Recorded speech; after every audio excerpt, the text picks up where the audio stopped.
दोस्तों बहुत नमस्कार। जय हिंद, वंदे मातरम, जय श्री राम। मैं राजन पांडे आप सभी का बहुत स्वागत करता हूं आपके अपने YouTube चैनल दिव्य राजन चैनल पर। दोस्तों, जो भी दर्शक जो डॉक्टर्स होंगे, चार्टर्ड अकाउंटेंट्स होंगे, आप दोनों को ही आज doctors day, chartered accountants day पर बहुत बहुत बधाई, शुभकामनाएं। इसके बाद हम आगे बढ़ते हैं, सीधे टॉपिक पर आते हैं। हम बात करेंगे योगी आदित्यनाथ जी की। हाँ जी, उत्तर प्रदेश के सीएम, और उससे पहले 3 से 4 बार वे सांसद भी रह चुके हैं। क्या उनकी लोकप्रियता इतनी बढ़ गई है कि वे फ्रांस के प्रोफेसर और डॉक्टर प्रोफेसर एन जॉन काम, उन्होंने जरूरत महसूस की है योगी आदित्यनाथ की। क्यों की है, इसका भी एक बड़ा रीजनेबल आंसर है। फ्रांस में हो रहे दंगे। हाँ जी, आप देख रहे होंगे पिछले 2 से 3 दिनों में, मंगलवार से हाँ जी, 3 4 दिनों से फ्रांस जल रहा है। हुआ यह था कि मंगलवार को एक सीरियल ऑफेंडर लड़का, 17 वर्षीय नाहिल जिसका नाम था, उसने, जिसको जब पुलिस ने रोकना चाहा, वो पोलैंड की कार में ट्रेवल कर रहा था और उसको पुलिस ने कई स्टॉपेज पे रोकना भी चाहा था, कई जगह पर रोकना भी चाहा था, परंतु वह लड़का माना नहीं और अपनी ही धुन में जैसा भी था। बाकी जो मीडिया रिपोर्ट्स मिली है मैं उसके आधार पे बता रहा हूं। तो अंत में पुलिस को फिर उसको न्यूट्रलाइज करना पड़ गया। और उससे पहले भी जैसा मैंने बताया कि he was a serial offender, उसको रिटेंशन कैंप में भी रखा गया था। बेशक आज देखिए, फ्रांस के साथ यूरोपियन कंट्रीज को उन्होंने जो शरणार्थियों को जगह दी थी, कोई गलत नहीं किया था। अब किसी जरूरतमंद की आप जब जरूरत पूरी करते हैं, आप उसकी मदद करते हैं, वह मानवता होती है, इंसानियत होती है। मगर आपको किसी की मदद करने से पहले आपको उसके इंटेंशन को भी अगर आप थोड़ा सा ध्यान में रखें तो शायद है कि आप ऐसी आपदाओं से बच सकते हैं। अभी भी आप देखेंगे तो इटली में, मैं तो मीडिया में देखता हूं किस प्रकार से इटली में समुद्र के रास्ते हजार हजार के ग्रुप में अब प्रवासी पैठ कर रहे हैं, और वहां की सरकार क्या कर रही है यह तो ईश्वर ही जाने। क्या वह इतनी बेबस है? देखिए, आप सबकी मदद करें, फिर एक बात आ जाती शरणार्थी की। शरणार्थी मीन्स जिसने शरण ली हो, अपनी किसी भी अप्रिय स्थिति से जब वह गुजरा होगा, उस त्रासदी को नहीं झेल पाया होगा, तब वह बेचारा मजबूर होता है और किसी की शरण लेता है। ना तो शरण लेना गलत है, ना तो शरण देना गलत है, मगर जब नीयत में खोट हो तब शरण देने वाले को जरूर सोचना चाहिए। तो साहब, फ्रांस आज जिस आगजनी का शिकार है, अब तो ऐसा कहना चाहिए उसको भी आदत पड़ती जा रही है। क्योंकि अभी की जो ये आगजनी हो रही है पिछले 4 5 दिनों की, यह तो आप ऐसा कह लीजिए कि एक और स्टेप फर्दर है। आप याद करें जब मोरक्को को फ्रांस ने 2022 में फुटबॉल मैच में हराया था वर्ल्ड कप के, किस प्रकार से तब भी आगजनी और दंगे हुए थे। मगर मैक्रोन साहब शायद है कि समझ नहीं पाए, और उसी की परिणति आज भी फ्रांस को झेलना पड़ रहा है। और यह आग कब बुझेगी, शायद है कि फ्रांस और यूरोप के देश अभी इस चीज को समझ नहीं पाए हैं। यूके में जो यूके के प्राइम मिनिस्टर जी और उनकी एक सांसद जी ने कुछ एक वक्तव्य दिया था जिस पर बहुत हो हल्ला भी मचा था। एक ग्रूमिंग गैंग करके उन्होंने टिप्पणी की थी, उस चीज का भी संज्ञान लीजिए। तो एज ए होल यूरोप इस अंडर थ्रेट अगर मैं कहूं तो गलत नहीं होगा। शायद है कि वहां के राजनेता या राष्ट्राध्यक्ष इस बात का संज्ञान लेंगे और आगे ऐसी कोई त्रासदी हो उससे पहले वे अपना कम से कम बचाव करने की स्थिति में होंगे, ऐसी उनसे आशा की जा सकती है। फिलहाल साहब आज जो देखिए, अब चूंकि है तो थोड़ा सा इसमें एक हास्य का पुट भी है, परंतु जिस प्रकार से फ्रांस जल रहा है तो उसको मैं हास्य का पुट न डालते हुए एक सीधी सी बात कर रहा हूँ कि वहाँ के एक प्रोफेसर, डॉक्टर एंड प्रोफेसर हैं एन जॉन काम। इन्होंने साहब रिक्वेस्ट की है कि भारत से योगी आदित्यनाथ जी को, जो कि उत्तर प्रदेश के मुख्यमंत्री हैं, उनको बुलाया जाए। एकमात्र वे ही हैं जो फ्रांस में हो रहे दंगों को 24 घंटे के अंदर वे कंट्रोल कर सकते हैं। तो यह डंका कैसे बजा योगी आदित्यनाथ जी का?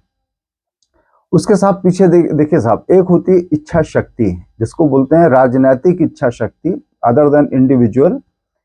तो योगी आदित्यनाथ जी की प्रबल इच्छा शक्ति का यह परिचायक है। देखिए, यह एक टिप्पणी है, और भी ऐसी बहुत सी टिप्पणियां होती हैं, मगर यह टिप्पणी द्योतक है कि किस प्रकार से एक आम सांसद से उठकर वे आज जिस पद पर पहुंचे हैं। ठीक है, आज एक सूबे के मुख्यमंत्री हैं, मगर इंटरनेशनल फोरम में भी उनके नाम की चर्चा होती है।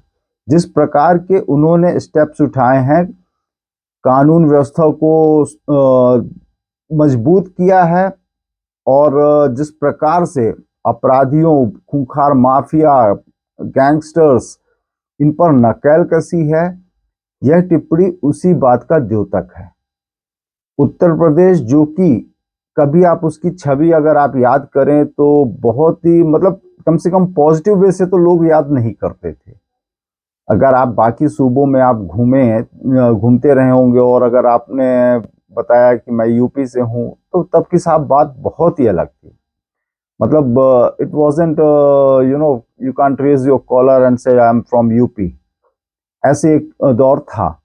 और आज की स्थिति में ना सिर्फ उन्होंने जिस प्रकार से कुख्यात माफिया, गैंगस्टर्स, गुंडों, इनकी कमर तोड़ी है, वह काबिले तारीफ है।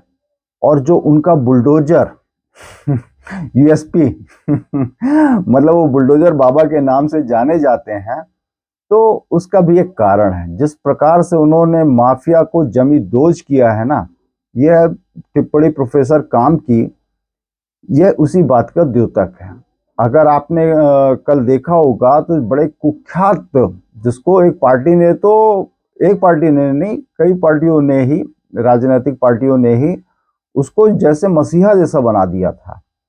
उसको ना सिर्फ मिट्टी में मिला दिया, अपितु उसकी सारी जो संपत्ति थी अधिकांशतः तो सीज हो ही चुकी है, और उसके द्वारा कब्जाई गई अवैध भूमि पर निर्माण कराकर कल उन्होंने 76 फ्लैट्स की चाबी गरीबों में वितरित की। तो वे आज डिजर्व करते हैं कि अगर आज उनको इंटरनेशनल फोरम पर अगर उन योगी आदित्यनाथ जी को पहचान मिल रही है, तो वे डिजर्व करते हैं। ना कि कोई उलुल जुलुल उन्होंने कोई ऐसी टिप्पणी या हरकत, कुछ भी ऐसा नहीं किया। सिर्फ वे अपने काम पर फोकस्ड रहे। जिस इच्छा, राजनीतिक इच्छा शक्ति से आए थे कि मैं माफियाओं की चूल्हे हिला दूंगा, तो बड़े से बड़ा माफिया से लेके, मतलब एक अदना से गुंडे से लेके बड़ा से बड़ा माफिया आज उत्तर प्रदेश में घुटने टेक चुका है। और सबसे बड़ी बात, यह टिप्पणी प्रोफेसर एन जॉन काम की, तो मैं एक बार पढ़ के ही बता देता हूं। India must send Yogi Adityanath to France to control right, and there my God he will do it in 24 hours. तो साहब, ये है हमारे योगी आदित्यनाथ जी का कमाल। और बेशक वे भाजपा के स्टार प्रचारक भी हैं, और जिस प्रकार से उन्होंने अपनी पोजीशन बनाई है वह काबिले तारीफ है। From a simple monk to, he has raised his standard to a such a, जिसको आप कुछ भी आप नाम दें, कि एक कड़े प्रशासक के रूप में अपने आप को स्थापित किया है। तो बड़ी बात नहीं होगी कल को वे और आगे जाकर कभी राष्ट्र की कमान भी वे संभाले हुए नजर आए तो अतिशयोक्ति न होगी। फिलहाल साहब चुनावी बिगुल बज चुका है, वाक युद्ध भी शुरू हो चुके हैं। इसी संदर्भ में मैं एक छोटी सी पुनः, हालांकि अभी भी अरविंद केजरीवाल जी मानने को तैयार नहीं है, जब उनको विपक्षी दलों का भी समर्थन नहीं मिल पा रहा है, उनको अपने उस अध्यादेश को जो कि भारतीय सरकार लेकर आई थी और उनकी पावर सीज कर दी गई थी, दिल्ली के अधिकारियों के स्थानांतरण और डिसिप्लिनरी एक्शन और कुछ जमीन संबंधी जो वहाँ पे रूल्स एंड लॉस हैं, तो उनको जो उनकी पावर सीज की गई थी, तो अभी भी शायद है कि अरविंद केजरीवाल जी अब शायद विपक्षी दलों से तो नाराज हो गए हैं और अब उन्होंने वापस से सुप्रीम कोर्ट की शरण लेने के लिए जा रहे हैं। ठीक है साहब, जब तक ऐसे कहा भी जाता है कि जब तक सांस तब तक आस, शायद है कि अब उन्हें सुप्रीम कोर्ट से, अब देखिए विपक्षी दलों से तो एक तरह से वो बिल्कुल अलग थलग पड़ चुके हैं, इसमें कोई दो राय नहीं है, और शायद ही मैं बार बार कहता हूं कि वे महागठबंधन के हिस्सा भी होंगे। अब वे जा रहे हैं सुप्रीम कोर्ट वापस से कि इस अध्यादेश को जो दिल्ली मोदी सरकार ने अध्यादेश लाकर हमारी पावर सीज की है, इसको कानूनन रूप से आप इसको इनवैलिड करें, नल एंड वॉइड करें।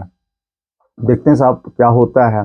फिलहाल वाक युद्ध एलजी साहब और केजरीवाल साहब और उनकी आम आदमी पार्टी के बीच में निरंतर चला जा रहा है। अभी हालिया एलजी साहब ने कहीं संबोधन में एक हिदायत सी दे दी दिल्ली की जनता को कि ये फ्री की रेवड़ीज के उसमें नहीं जाना चाहिए था, फ्रीबीज की ओर दिल्ली की जनता को नहीं जाना चाहिए था। अब देखिए साहब, मतदान कौन किससे प्रेरित होकर करता है, यह व्यक्ति का अपना प्रिविलेज होता है, यह उसका अपना विशेषाधिकार होता है। अब इस बात को लेकर अब बैठे बैठाए अरविंद केजरीवाल जी और उनकी पार्टी को एक मुद्दा मिल गया। एलजी साहब दिल्ली की जनता को मुफ्तखोर कह रहे हैं, और कुछ शब्द तो ऐसे हैं कि जो मैं यहाँ पे नहीं बोलना चाहता, इट्स अनपार्लियामेंट्री। तो वे तक बोल रहे हैं कि एलजी साहब ने दिल्ली की जनता को ये कहा, दिल्ली की जनता को वो कहा, हम मेहनत कश हैं, दिल्ली की जनता मेहनत कश है। अरे साहब, जब मेहनत कश है, सब कुछ है, बहुत अच्छी बात है, तो ऐसे वाक युद्ध से क्या हासिल होना है? आपने विपक्षी दलों को तैयार करने की कोशिश की, अगर वे तैयार नहीं हो रहे हैं तो कहीं ना कहीं कुछ ना कुछ शायद है कि आपसे कम्युनिकेशन में कमी हो रही है। और अब आप जब लीगल वे से जा रहे हैं लड़ाई लड़ने, तो इस प्रकार के कुछ शब्दों से अगर आप जितना परहेज करें तो उतना है कि शायद है कि आपके लिए बेहतर रहेगा। फिर आप तो बहुत मैच्योर्ड वेल एजुकेटेड पॉलिटिशियन हैं, आपसे मतलब आपसे कि नहीं, मैं आपके जो दूसरे पार्टी मेंबर्स हैं उनसे भी मैं ऐसे ही आपकी आशा रखता हूं, क्योंकि आप उनके संयोजक हैं। होप, हाँ यहाँ जी, चलते चलते आज समाजवादी पार्टी के राष्ट्रीय अध्यक्ष श्री अखिलेश यादव जी का भी जन्मदिन है, और उनके जन्मदिन को विश करने के लिए उनके पार्टी के एक प्रवक्ता ने 50 सेकंड समवॉट शीर्षासन करके भी दिखाया। मैं साहब शीर्षासन तो नहीं कर पाऊंगा, बट हाँ, आपको तहे दिल से बहुत बहुत मुबारकबाद, बहुत शुभकामनाएं, शुभेच्छा। आप शतायु हों, आप स्वस्थ रहें, मस्त रहें। इसी के साथ आप सबसे मैं आज्ञा चाहूंगा। जय हिंद, वंदे मातरम, जय जय श्री राम। और हाँ जी सर, चलते चलते लाइक का बटन दबाना बिल्कुल ना भूलें, और चैनल पर नए हो तो सब्सक्राइब करना बिल्कुल मत भूलें। जय हिंद, वंदे मातरम।